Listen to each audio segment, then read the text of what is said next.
Hi everyone, it's Thursday night, 9 o'clock. It's time for the Handicap Rugby Chat That Matters. Looking forward to being with you for the next hour or so. And I say next hour or so because I can tell you I've got a hard close tonight at 10 o'clock, everybody.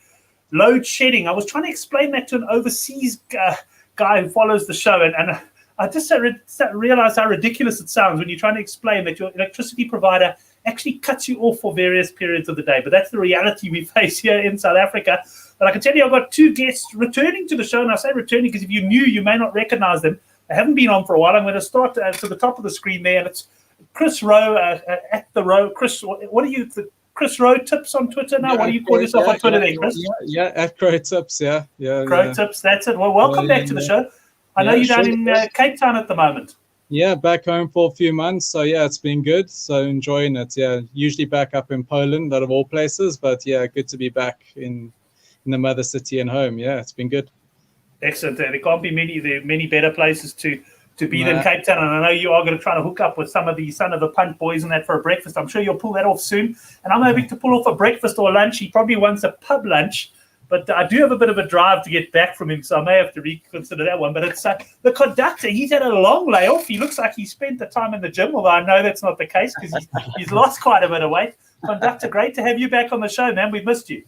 Thanks, Brent. Yeah, it's so good to be back on the show with you boys again. Been watching for the last couple of months, so yeah, I've been eagerly waiting to get back. And yeah, it's been fun watching you guys. And yeah, it's great to be back and chatting to you boys.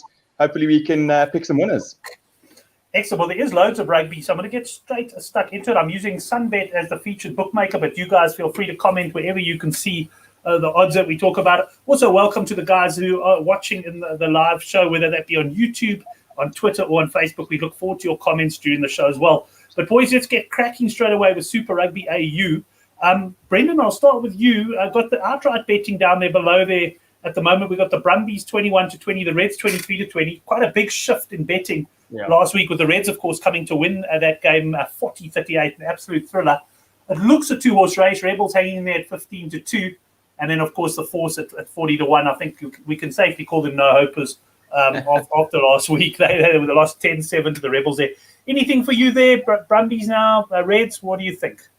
No, Brent, I can't remember what it opened at, but I think this year I didn't take any outright, but I probably would have taken a bit of Reds outright. For me, they would have been a good compromise between value and a good chance to win it. I mean, they came back so well last week to beat the Brumbies. Their scrumming in the last 15 minutes made such a huge difference. Nothing for me at this point in terms of outrights. But I should have jumped in the Reds, but I think that's a bit too late now. It's a bit too short at 23-20. But if I had to take anything, I'd take the Reds. The Brumbies would be a no bet, and the others I don't think have a chance. Excellent. Well, welcome to all the guys in the live chat, including the likes of Henrik, Terrible Assassin, LB. And then John Owen says, I've got to mention this. He said, we need another Stormers rant there from yourself. I've got to find a recording of that. We've got to keep that for prosperity's sake. That was one of the most single-minded attacks I've ever seen. But before we get into the games, Chris, any comments on the outright betting? Does it look about right to you? No, nothing for me. No, not at this point, no. Excellent. Well, let's get cracking with the first game, and I'll bring you in straight away then, Chris. Rebels minus 11.5 against the Waratahs. That's, of course, tomorrow morning South African time. This handicap has been fairly stable. I priced it at 12.5, I think, or 11.5. It's more or less where I priced it. Didn't see a lot of value personally. What are your thoughts at 11.5? Yeah, I mean, these are one of these games I don't usually get involved in, to be honest. But yeah, I see a lot of guys are going for the Waratahs, which I can't do, to be honest. So at the moment, I'm not going on the handicap because I think this could be closer than we probably think. I think the handicap is too high, but one of these Australian derbies don't really usually get involved. But I think on the points line, what I'm thinking is probably on the unders. I think it's going to be probably a tit-for-tat show, a few penalties going. I think it'll be a low-scoring game, like 20 in the teens type of game. But I'm not touching the handicap on this one. I think it's too high. I think the Waratahs can cover it, but I'm not confident on that. Right, well, we'll go down to the conductor and get his thoughts. And while you're talking on the handicap, conductor, I'm going to bring up the total points line there as well. It's 49.5. And I can tell you there's some 31.5 Rebels available. And I know quite a few of the boys were low on that. But what are your thoughts on this one, conductor? Yeah, Brent, I think if you can get I thought on sports, took the under 30.5 for Rebels. I very much like that bet. That was something I singled out. I think it's going to be probably a scrappy affair. I think Waratah's going to fight with everything to try and give themselves a chance to win it. I can't back the Rebels to cover a double-digit handicap. They've only scored 2 tries in 3 games. So I'd probably look at, I haven't taken it yet, but I'll probably look at under 30. If I get under 31.5 in Rebels, I like that. Under 49.5, I'm not too sure. Nick Berry on the whistle. He had a very high scoring game between the Brumbies and the Reds, I think, last week. But the game before that was once again low scoring. So it's difficult to see where his whistle is at the moment. I know there's a mandate from SA or Rugby AU to speed up the game to cut down that dead time. So I'd probably say unders, but I'd probably say Rebels unders is my biggest fancy. And I need to look for the market. Waratah's first points penalty. They've scored the first points in the last 3 games. Was 2 tries and a penalty. So they normally like to start quite quickly. So I probably fancy Waratahs to get off the mark quite quickly. But for me and the handicap, it's difficult at this point in time. You know, they took such a pacing by the Brumbies and the Reds. And it's frustrating because it's not a bad Waratah side. I like the loose trio, Tizano, Dempsey and Swinton, big guys, big bruisers. Harrison's not bad at 10. Guy like Jack Maddox at wing and Nwinga Witawasi at 15. He's not too bad. So they've got some decent ball players. And the Rebels, they really had to scrap it out. They actually could have lost against the Force in Perth. It was at sort of I think it was 78 minutes. Quibus Iloff, big scrum there to give the Rebels the penalty to give them the win there. So I wouldn't back them to cover the handicap, but I like the unders on the Rebels to be my main bets. Yeah, unders on the Rebels. When I did the good for the game preview, I went under 30.5 at that time. WSB hadn't priced up. I think there was under 31.5 there. I also do fancy that on this game. We don't have Couch Critic with us tonight, but you can read his preview on the Good for the Game website, and he'll have some try scorers for us there, I'm sure. But let's move on to the second game, which takes place on Saturday. And here we've got a bigger handicap.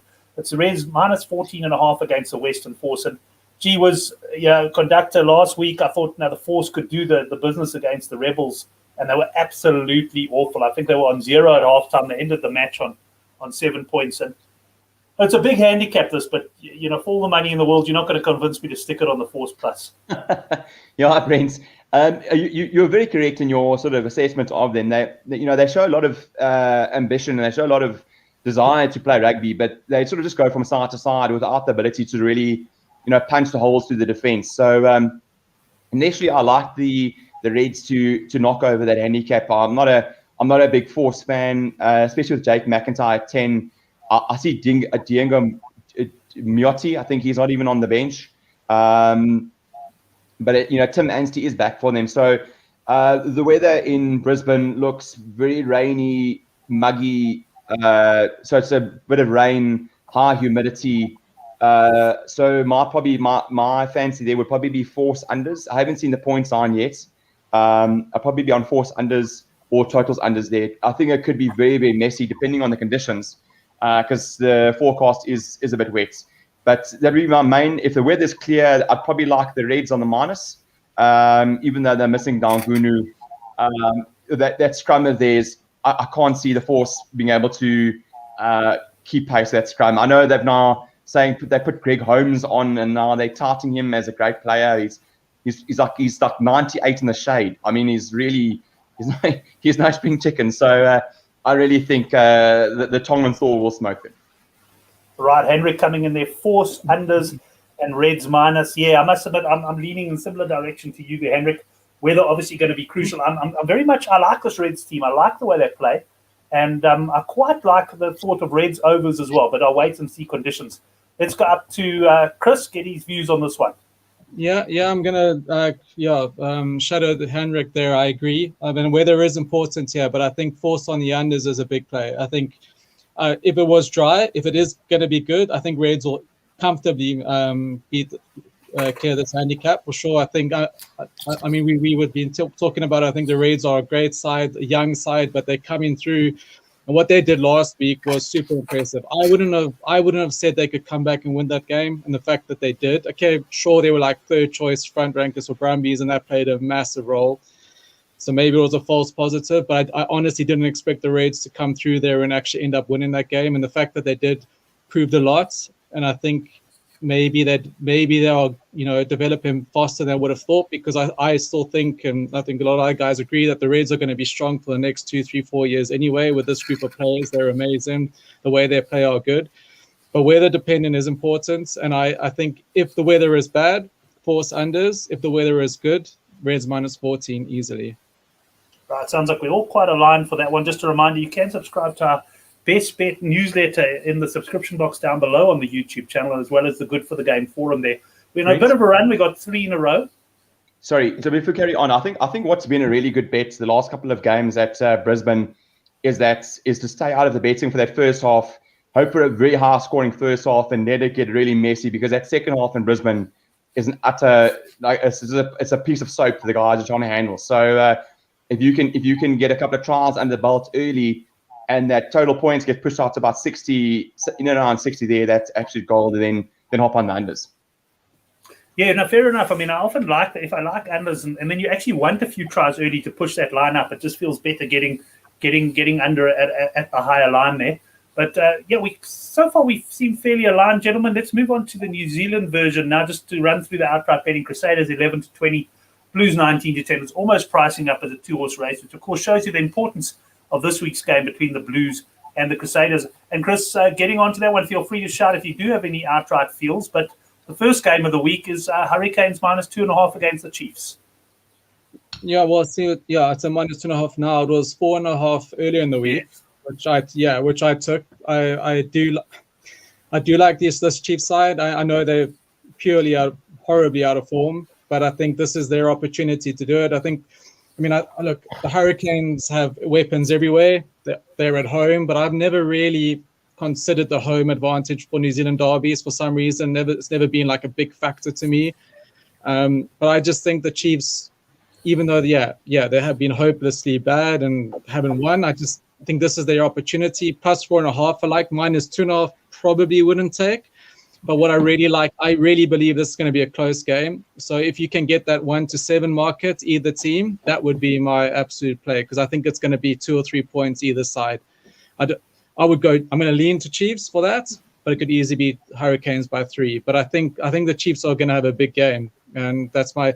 They got the Hurricanes have a kind of like inexperienced young quarterback pairing.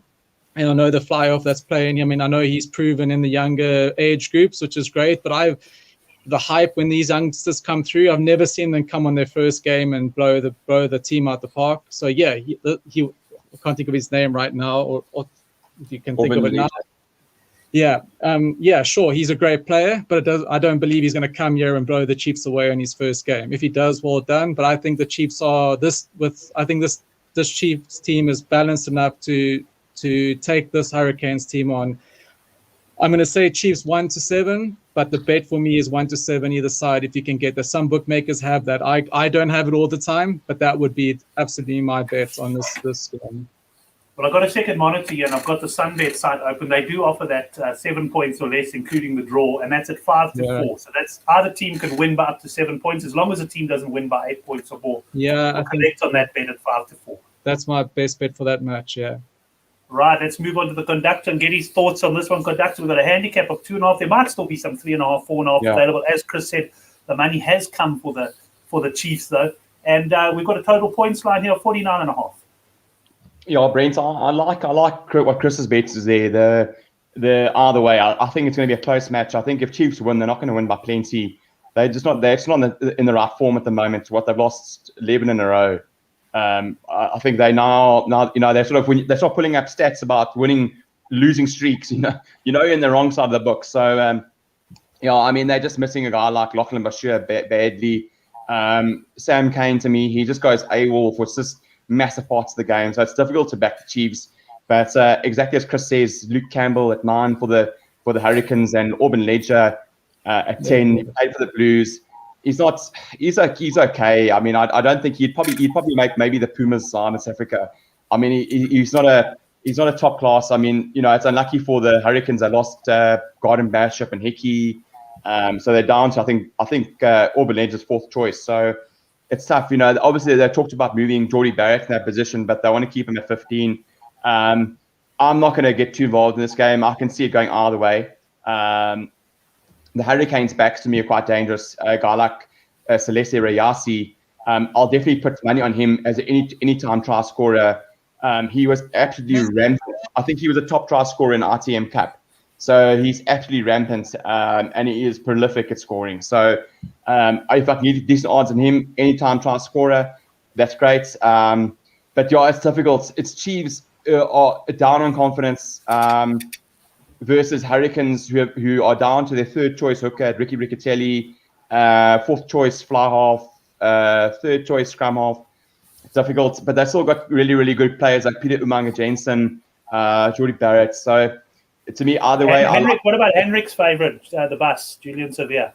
No, look, apparently, you must actually hear what Henrik says, how good his handling skills are. I've never seen a guy like Henrik praise the guy about his handling skills. He's at junior level. The guy was prolific as well. So it's his favourite player.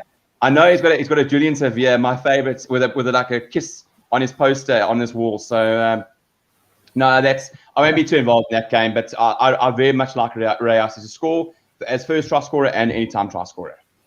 I must say the boys have pretty much swung me over to the Chiefs here, because I did look at it and go, why are the guys excited about the Chiefs? Because, I mean, the Chiefs haven't won a game in a long time. But looking at that Hurricane side, I can see the logic there. And, I mean, without a doubt, these two are sort of fighting it out, I suppose, for the wooden spoon. But I've got no firm opinion on this one. Brent, and probably, yeah?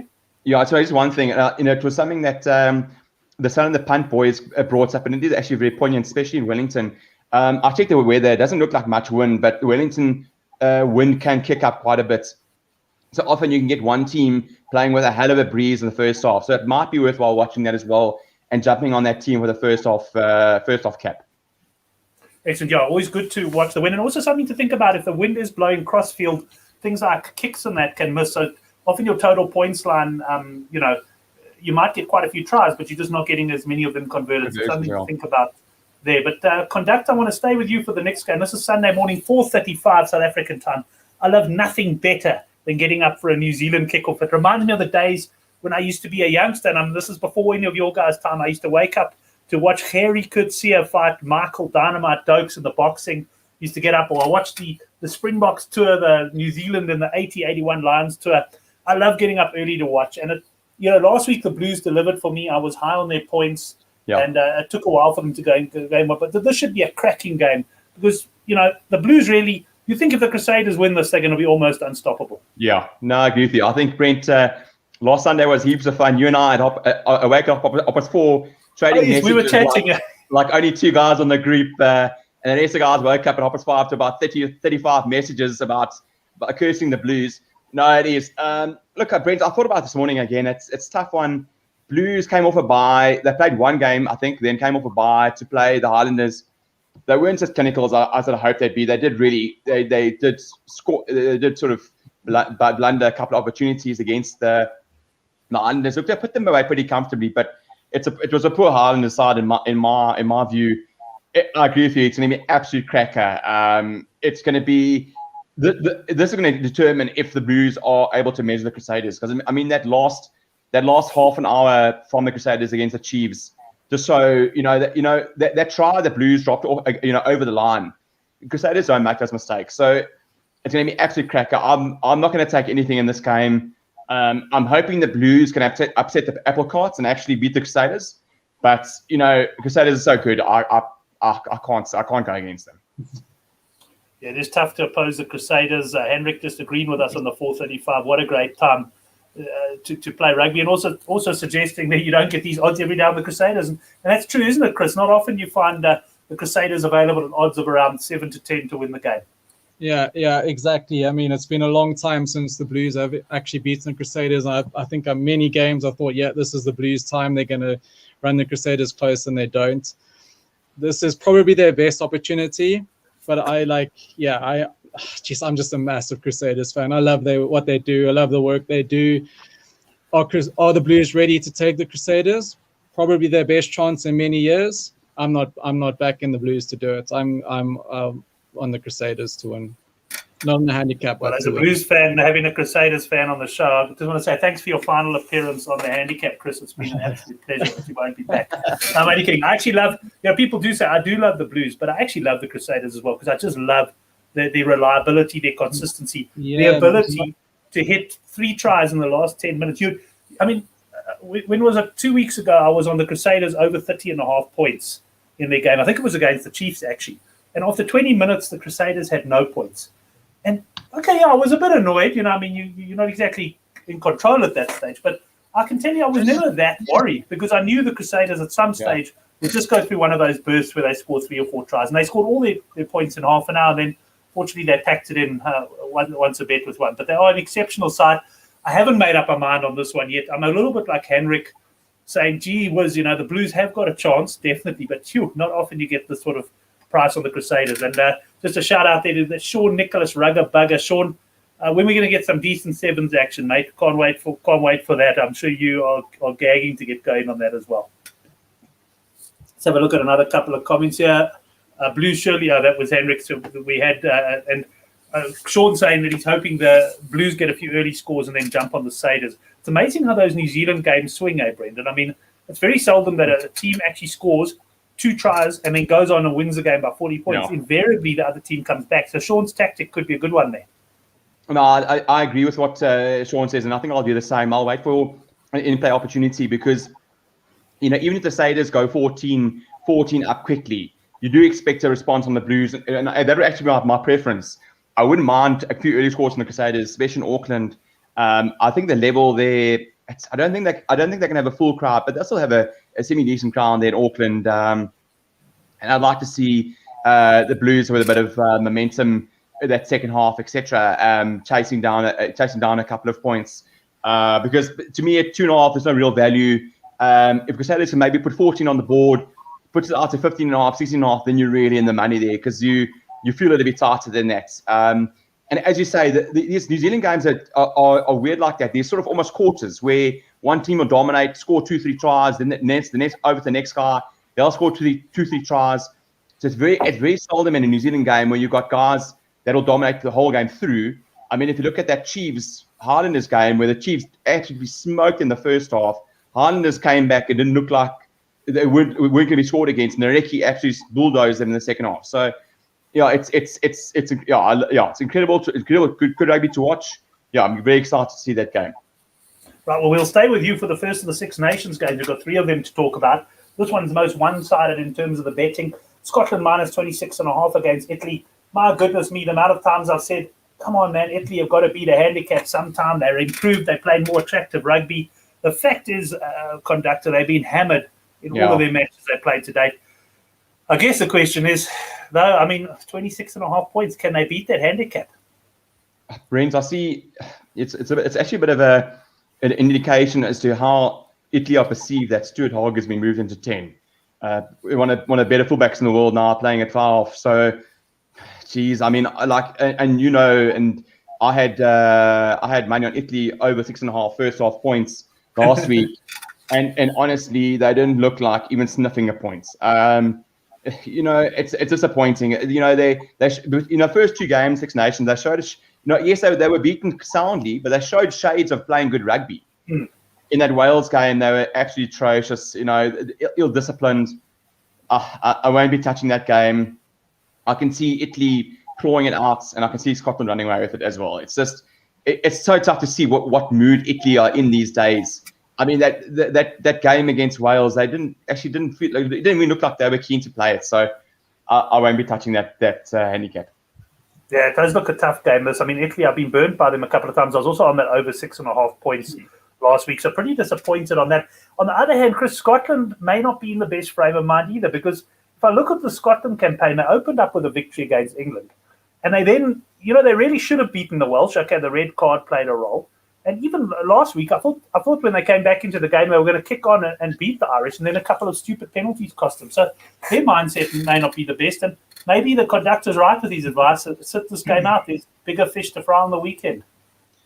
Yeah, I agree. This is not a game that I'm going to get heavily involved with. But if I had to, I will back the Scots. I don't have I have no time for the Italians, to be honest. I think, yeah, the Scots. I think if they didn't have a third choice hooker and certain forward play that was going on there against the Irish, I think they would have probably beaten the Irish. And Italy, I have no. You always think, yeah, sure, yeah, they're going to give it a go, right, and beat that 20+ handicap, and they never do. Scotland at home, I'm not taking Italy plus at all. I think Scotland will do a good job. I mean, I have a lot of time for Hugh Jones, and I have a lot of time for Stuart Hogg. They're two best players. The fact that they're playing 20 meters from each other, I like it. I think all those injuries last week was weird, because you saw this backline get shuffled, and you saw some brilliant Scottish play with their reshuffled backline, which had Hogg in the fly-off position there. So I think the Scots are just going to just go out there and enjoy themselves, and I don't think Italy are going to live with them. What have Italy got to play? I don't know. I don't see it. I mean, Scotland are a good side at the moment. I always say, like, if they saw Vern Cotter, I think they'll be competing for the championship, but they're not. But I think Italy I have no time for Italy, and I think Scotland at home, even Hogg at fly-off, I think will be quite fun. I'm quite interested to see how that team goes, actually. And I'm not going to get heavily involved in it, but I'm not certainly Italy plus, no way. But I think Scots can actually put them away quite easily. Yeah, I think I'll have a good look at that one. Maybe a look at the points lines or whatever. But I don't think I'm going to get too involved in that one personally. But Chris, let's stay with you there. We've got Ireland up against England. This is a big game, and I mean, England obviously improving a lot last week to beat France. They've now been priced up as favourites going to Ireland, and I'm not sure that I'll be backing England here. I actually find myself leaning towards the Irish. What are your views on this one?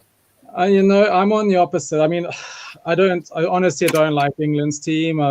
I really liked Eddie Jones. I don't anymore. I know Elliot Daly is playing 13, which is his best position.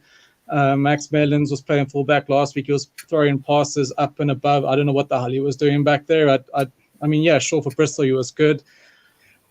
England's a better side with Elliot Daly at centre, but also Ireland, I don't.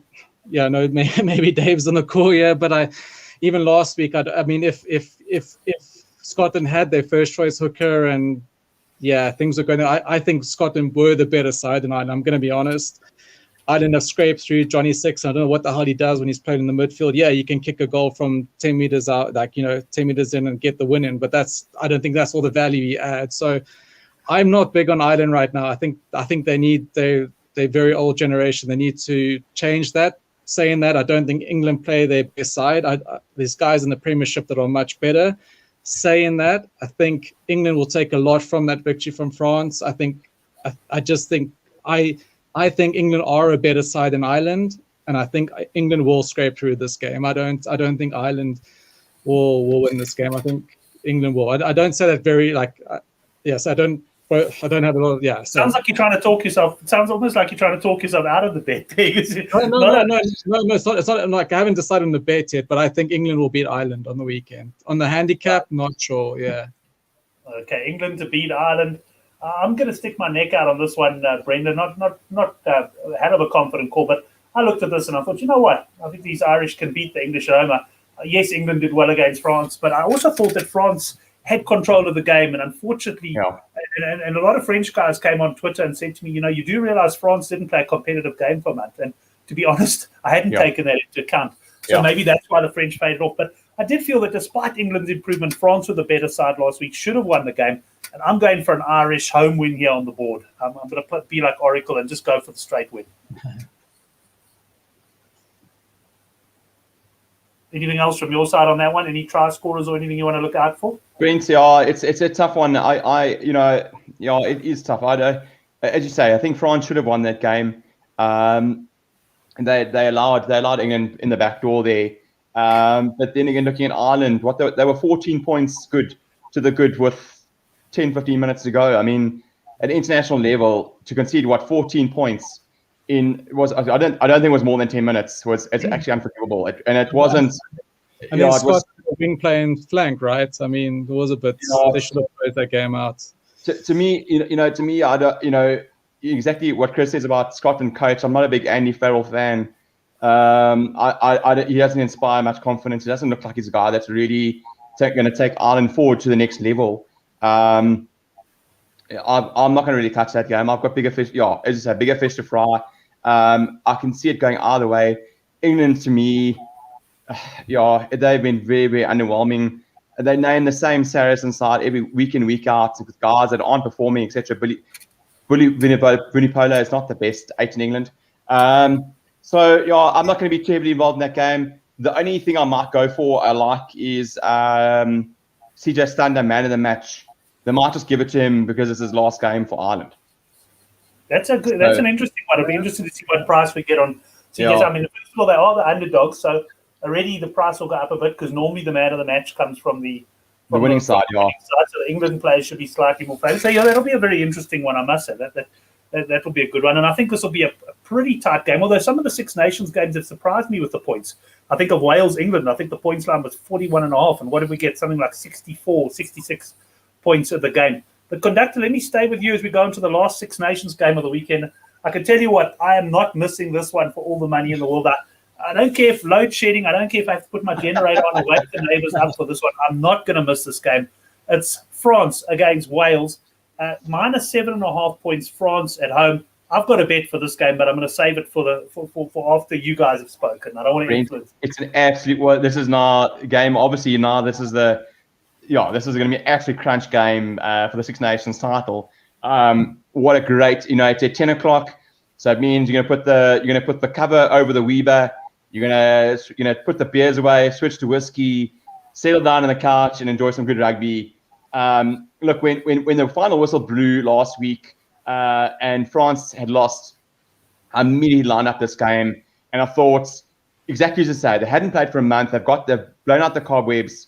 France are building to be an incredible team. I'm expecting a Antoine Dupont masterclass in Paris. Vakatawa back. All these guys firing.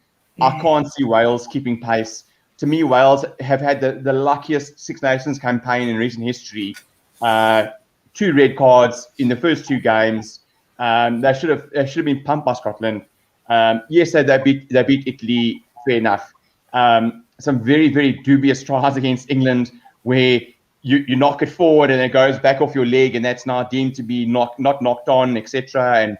And was the time on or was the time off when when Farrell was chatting to his players, and obviously that's been chatted about, but to me they've had the rub of the green.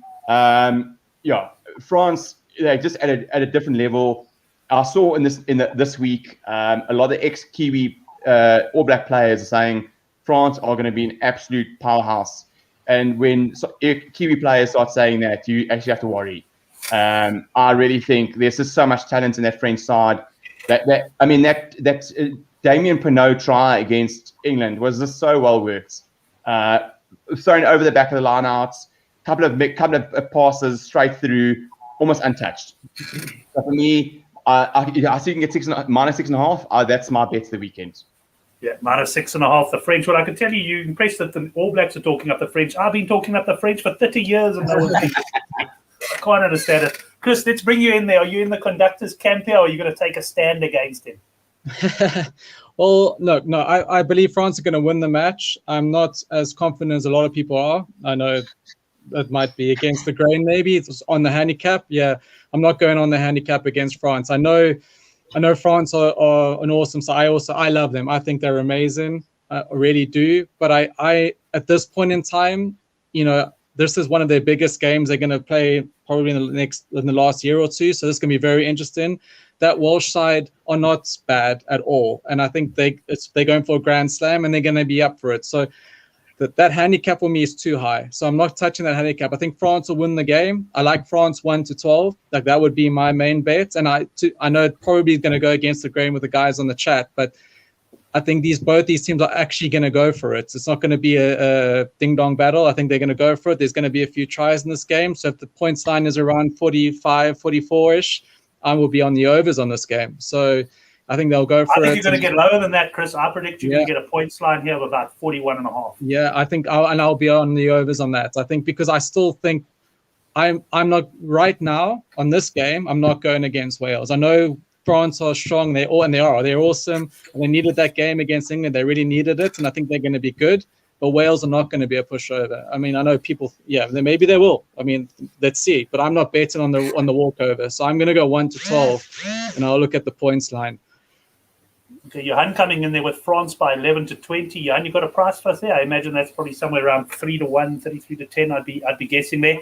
Yeah, look, I hear you there, and there's nothing wrong with going against the grain, because I can tell you bookmakers make money because not a lot of people do go against the grain.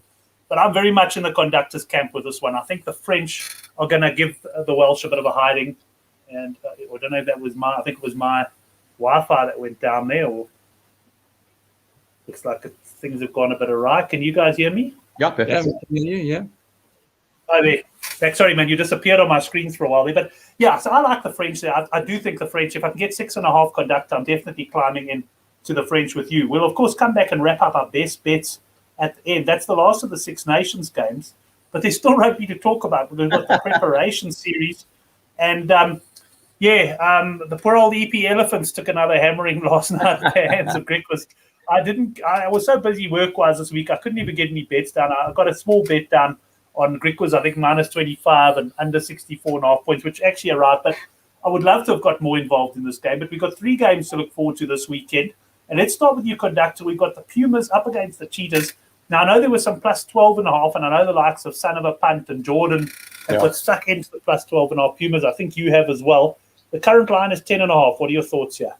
Yeah, Brent. So firstly, that EP Elephants game, I mean, obviously the books open in South Africa at about, it's so strange to get such a variation, because some guys are 15.5, some guys are 13.5.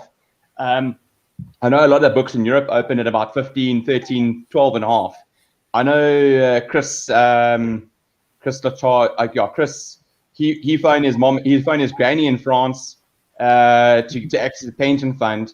She asked him why he doesn't phone anymore, so he emptied that. I think Bet365 took an absolute hammering.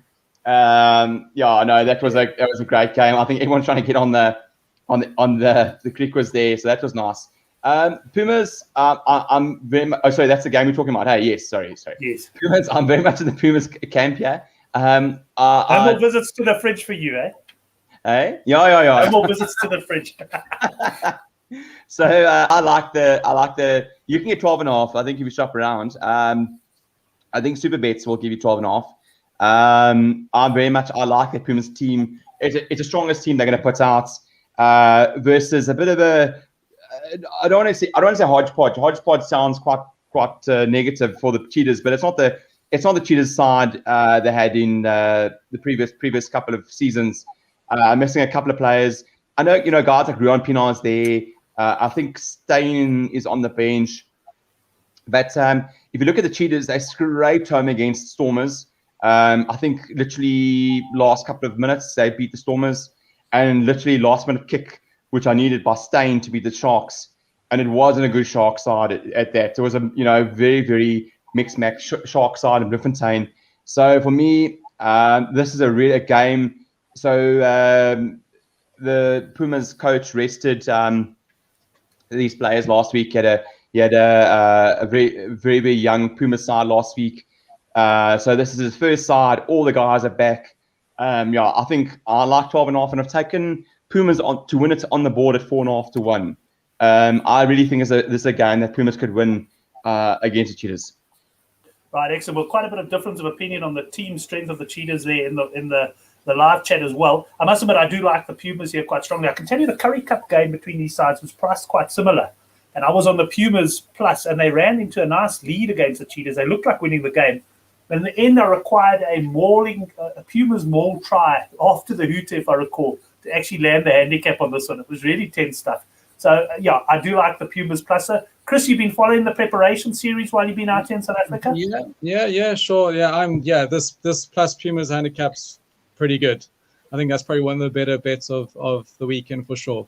I think the Pumas are going to run Cheetahs close. I think it's a decent Cheetahs side as well, but I think this game, honestly, in this competition, the points has been what I would be betting all over, but I don't get those markets. So I'll be on the overs on all these games.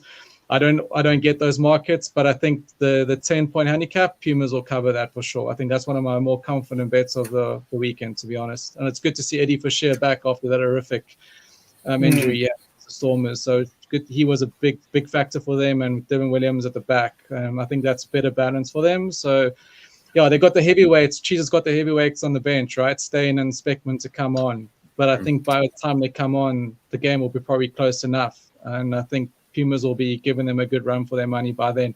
So the 10-point handicap to me is too big. I think the Pumas will certainly cover that. That's one of my stronger bets for the weekend. Stephen Marks going firmly on the Cheetahs minus 12.5. Stephen, you're taking on the handicap panel this weekend. There's no doubt about that. And let's see the way that rolls. Chris, I'm going to stay with you for the next game. It's the Blue Bulls minus 12.5 against the Stormers. Jake White seems to be building a very strong squad there in Pretoria. And I believe that Brendan might even be sneaking through the loft to try to become the lone spectator at the game there. But Chris, what are your thoughts on this one? Well, as a Stormers fan, that's rubbish. That is absolute rubbish, that handicap. I can't believe that rubbish. But no, but that Bulls side is good. You know, like what Jake White's doing there at home. The Stormers side, they're hard to call. This is not the best Stormers side in a long time. They might run with the Bulls for a while, but they're not going to live with this Bulls side. But saying that, I generally, as a plus handicap and an over points player, that minus 12 is too big for me. So I'm not taking Bulls minus 12 at all. I know Conductor coming here. I think the halftime play is quite popular amongst a lot of the guys. And I think that is the bet because the Stormers starting pack is pretty weak compared to the Bulls. So the Bulls might give them a hard time in the first half and probably might get a rolling more to try there. So they could go ahead there quite a bit at halftime. So that's probably the right play. I haven't looked at strong enough, but at that 12.5, not touching it. I think Bulls and Stormers are usually a much closer game than anyway. Even though this is not the strongest Stormers side in years, I think they can still. That's too close for me. That's well priced, so I'm not going on the minus 12. But I'll look at the halftime handicap with the guys. Probably look at an unders play. Yeah, I think it could be quite a tight game. Not too many tries. Yeah, I think historically the Bulls Stormers games tend to be low scoring. Let's bring the Conductor in here. Conductor, your views? I know a couple of the lads are on the halftime handicap for the Bulls. The price has probably gone now 4.5 that it came out. So there has been money for the Bulls. They certainly have named a strong side. If anything, in the Bulls camp on this one. And yourself? Yeah, no, Brent, definitely. As soon as that Bulls team came out, I was very, very keen on that first half handicap of the Bulls. It's a bit of an inexperienced front row lineup for the Stormers. Chad Solomon, sorry if I get his name wrong, I'm sorry. Sandy Sani, something like that, and Leon Lyons for the Stormers against a very, very strong Bulls pack. They've brought the boys are back in town at Loftus. Obviously. Jake has now said, okay, now it's time to actually prepare. So he let his youngsters have a go. Now it's to get the guys really firing, and it's a very, very strong Bulls side. I like the minus 4. I like the minus 4.5. If you can still get it, minus 5.5, I'd probably still take the first half handicap. The nice thing in there is, okay, so if you lose the first half handicap, and let's say the Stormers have kept it close, you'll probably get a nice handicap for the second half for the Bulls, which I'd probably jump on as well, seeing as I said altitude. I'm not with these preparation series games. I think we've seen the tackling it's not really, they're not doing it for the jersey kind of thing. They're not going to try and kill themselves for that last minute tackle. So we've seen a lot of points. I think we're going to get a lot of points at Loftus. Guys like Leland Zass, Damien Willems, they're good runners of the ball, but not the best offensive players. I know Willems can make a tackle too, but I see this team being more aligned as a more attacking team. So I'll see what the Bulls overs is, but my big fancy is the Bulls first half handicap. And like I say, if you lose out there and by somehow the Stormers have actually taken the lead, I'll double up and take the Bulls whatever the handicap is to cover at the second half. Right, no word on the Stormers coach. No, my favorite human being. He's not there this week. Actually, he's actually assistant coach. But he's in. Other guys have a run. I haven't said anything because he's not there. So no, John Dobson will obviously be keeping his considerable talents in Cape Town this weekend. So he's doing it to his second in charge to take charge. No, I enjoy Dobson. I mean, it's really transformed the Stormers. I mean, he's really fantastic there. So no, I mean, I really think Jake White has turned the guys around. There's a whole sort of vibe there going into Bulls. So it's tough to see them not romping through this Stormers side. Oh, well, let's stick with you for the final preparation series game of the weekend. Lions -1.5 against the Sharks. I get the feeling the money's coming for the Lions in this one. Yeah, I think it's still 8-10. I think you can get outright on the Lions, I think, if I'm not mistaken, which I really like. Sean Everett I really rate him as a coach. He's very good, but it seems, I think he said he's chopped his side into thirds. So third, and this seems like the other third that's not playing. It's not the best to me, in my opinion. It's not the best Sharks starting side. Some very inexperienced players there. You have got guys like Bosch to come on. It's not bad. There's a couple of good players starting, but the Lions, to me, must be close to their strongest side, especially when they've now started Elton. So at altitude, I think 8-10 is a gift. I really like 8-10. Yeah, I can't see a bit of 5 to 6 available. 5 to 6 generally. I think it's a nice price. I mean, they've got Elton and Woodendall and all these guys. So it looks like, and they've got a big pack there as well. So and they're not going to chant it around by that Sharks pack. I like the Lions. I didn't have too much chance to study it, but from initial glimpses, I haven't jumped on it yet. But 8-10 will definitely see my money. Right, Hendrik's in agreement there on the Lions. Let's see if Chris is going to rubber stamp that. Yeah, rubber stamping it. I think that Lions -1.5 is gold. I think Lions are going to do the business against the Sharks this weekend for sure. At home, not my most confident, but if you want to give me a pick, that's where I'm going, and I think Lions will win probably 7 to 13, 14 points. Right, that brings us to the end of the preparation series. Now, guys, we do have the Gallagher Premiership and Pro 14. I've got about 12 minutes left before load shedding kicks in on my side, and I'm absolutely screwed. But I know you boys both follow your European rugby, so let's have a look at that. What I'll do is I'll run through the games, and you can give me as I go through the game. We'll stay in the same order. I'll go Brendan, then Chris. You give me your picks if there is any. If you don't like anything, obviously just no bet for you there. That's fine. So let's go through that. We'll start off with the Gallagher Premiership, and Brendan, let me start with you. Friday night, we got the Falcons against the Wasps, and the Newcastle Falcons, slight underdogs at +1.5. Yeah, Brent, so I'll be quite honest. There's only really 2 games I've really had my eye on this weekend. So I haven't really, with the preparation series and Six Nations and AU, etc., I haven't really paid too much attention to the Gallagher. Let's do differently then. Rather that's fine. Funnily enough, the first game is the only game I've really been waiting for. So, I mean, Wasps have been atrocious. I mean, they've been absolutely horrendous. And Louis, as Brady 82 will say, it's difficult to back them. And in the same logic to how do you back the Chiefs who've lost 11 in a row? Wasps have been atrocious, but life is about timing. It's about when you meet your partner in life. It's about everything. Everything is timing in life. It's about golf. It's how you time the ball. It's betting is all about timing. So this I've got a suspicious feeling. I'm hoping I'm catching it at the exact right moments. So I took Wasps at just better than evens.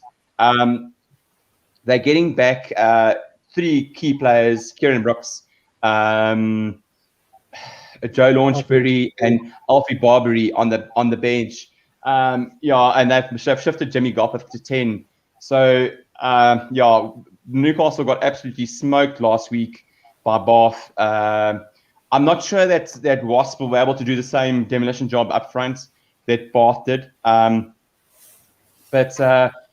like Wasps there. I've sort of added in the whole time all my EP Elephants winnings, etc. So I'm very heavily invested there. It's one of those gut feels. It can come off badly. I just think with Jimmy Goff at the 10, he'll take threes. There's just too much talent in that Wasps side. It might be that Lee Blackett's the coach is the issue. Because Wasps and Die Young were very, very good, and Lee Blackett's come in and they just sort of lost a bit of their sheen. But it's one of my bigger fancies this weekend is Wasps. I think you can still maybe get 0.80 or 0.85. I know that it has dropped in some places. Look, Newcastle are very negative at home. And against Bath, they're missing their 9 and 10, who has now come back against Wasps. I just think that this is the game that Wasps will want to win. So, around about evens, that was my price. Well, Dan and you are in very different camps. He's on Newcastle. He says they won't win. It's a Dan, one of our Facebook viewers watching there.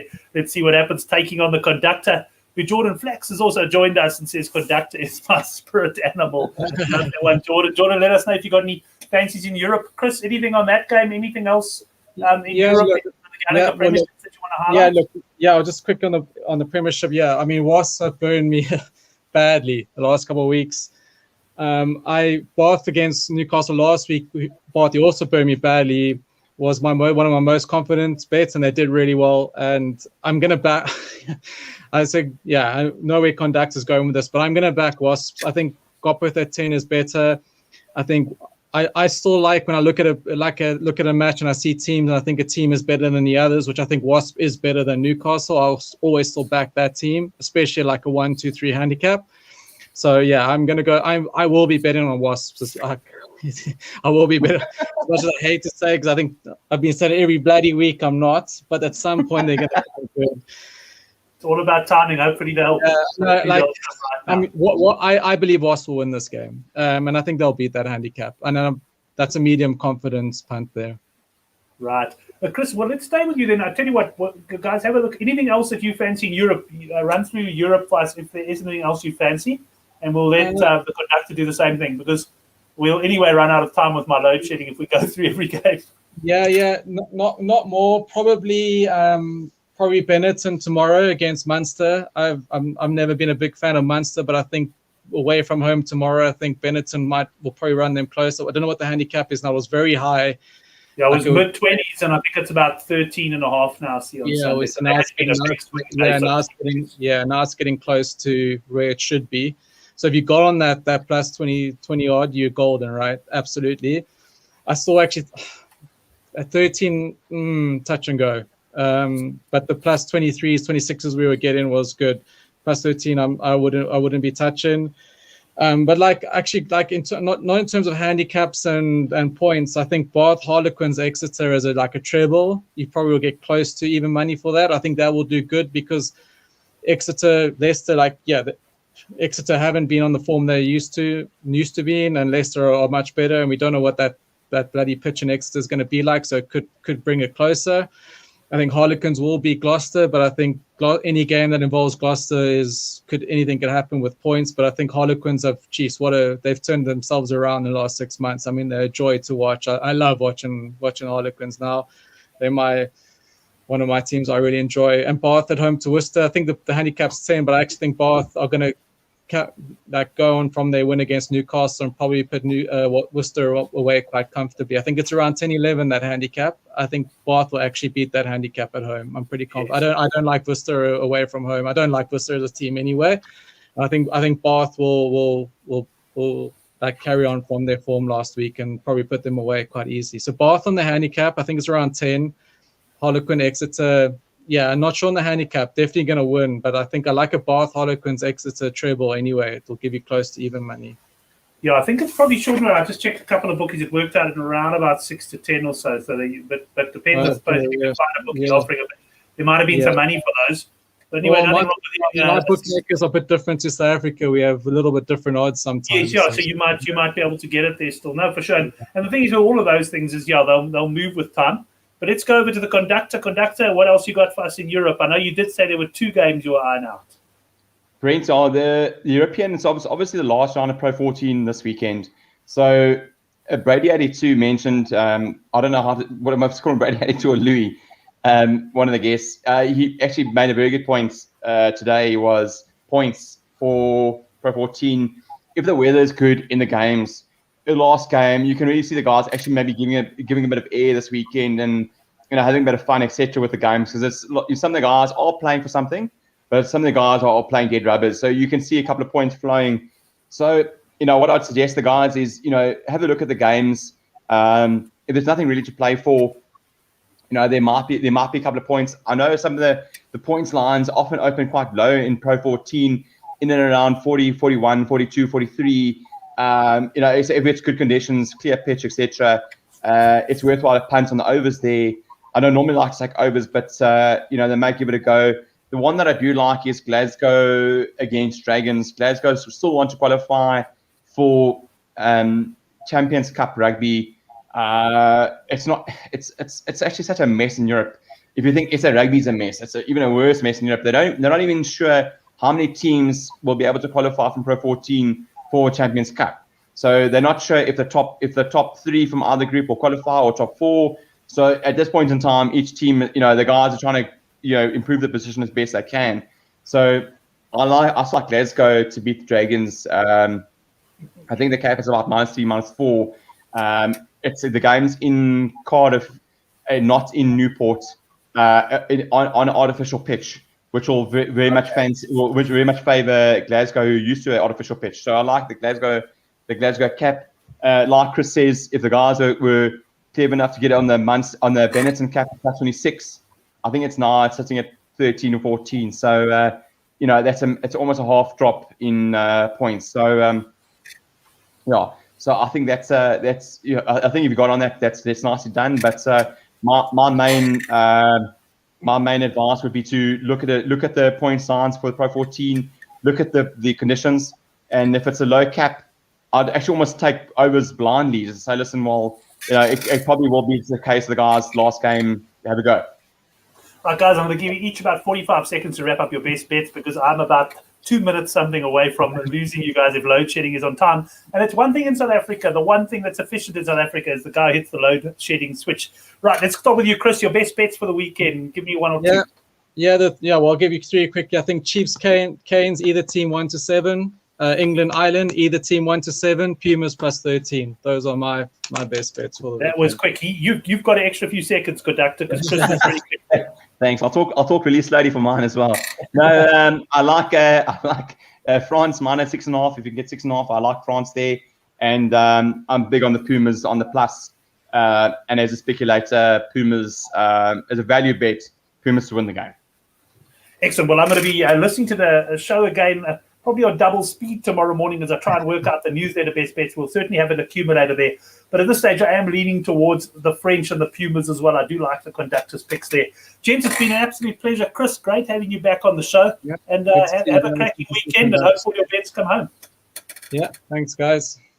Excellent. And to the conductor, well, good to see you in good health there, conductor. Thanks, and hopefully the first of many appearances on the show over the next few weeks. But top stuff having you back. And have a good one, and we'll hook up for that lunch pretty soon, eh? That sounds great. Awesome. Excellent. And then, of course, to all the boys in the live chat, thanks very much, guys. Love your contributions. And, do share this show with your mates who love their rugby. Let's grow it as much as we can. And also subscribe to the channel if you haven't done so yet. Thanks, everyone. Till next Thursday night, 9 o'clock. Have a good punting weekend.